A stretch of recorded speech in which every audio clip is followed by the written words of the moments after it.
This is one of, I think, 30 cars that got hit with overspray. They were painting a building nearby on 20-mile-an-hour winds that day. These cars are covered from top to bottom, front to back, and these little tiny yellow paint dots. But it's on the wheels, it's on the trim, it's on the glass, it's on everything. I think we've got 30 of them coming in, so I gotta get back to work.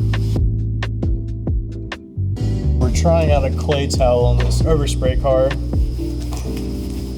So I just wash this panel, and then now I'm just seeing how well the clay towel will actually do for it. Are there any benefits to this over like regular clay? Much faster. We'll do it all up here, the glass. You still see a little bit. Yeah. Pleasantly surprised.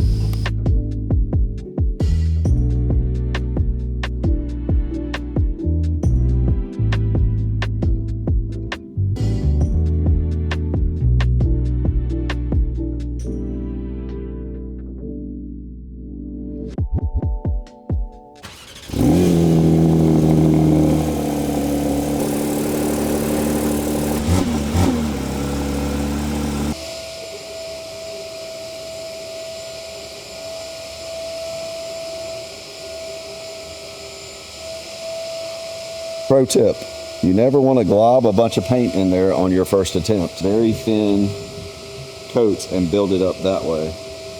Otherwise, you just end up with a big glob of paint no matter what you do. So we're going to let that harden and we'll come back and hit that some more. So you never know what you're going to find in somebody's car, right? And we've had good things, bad things. I used to do all the used cars for the local Mercedes dealership. And I will tell you this, almost every Mercedes owner hides at least a $20 bill in the first aid kit that is in the trunk of the car. And Mercedes thing was, we just want it ready for the front lot. Anything that's in there, take it out, it's yours. So we found $100 one time. But typically there's always a 10 or a 20 or something. 300,000 miles. I mean, we don't have, no, I'm not going to say that. I was going to say we don't have high expectations. No, we definitely do. Because I saw the truck. I knew we could fix it. And so this is kind of a test area to kind of see what it was going to take. And that paint line is, that 50-50 shot is crazy.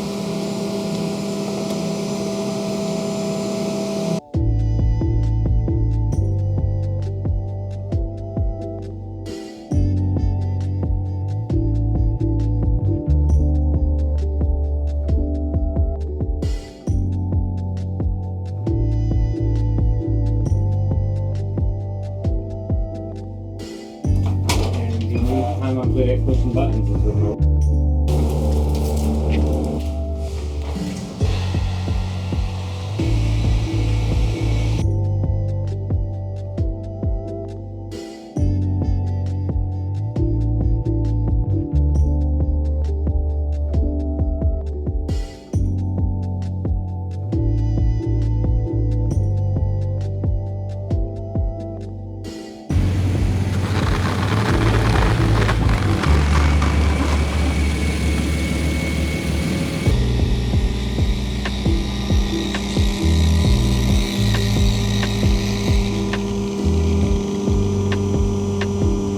So we're finishing some exterior, like the final detailing steps of this car. All of the chrome on this rubber, they definitely polished, somebody else polished the chrome, and they just got this caked inside the cracks and crevices, and it stained the rubber. But what you can do is take a little lacquer thinner, if it's soft and pliable rubber, and it will actually clean all that off and leave the rubber looking just like brand new.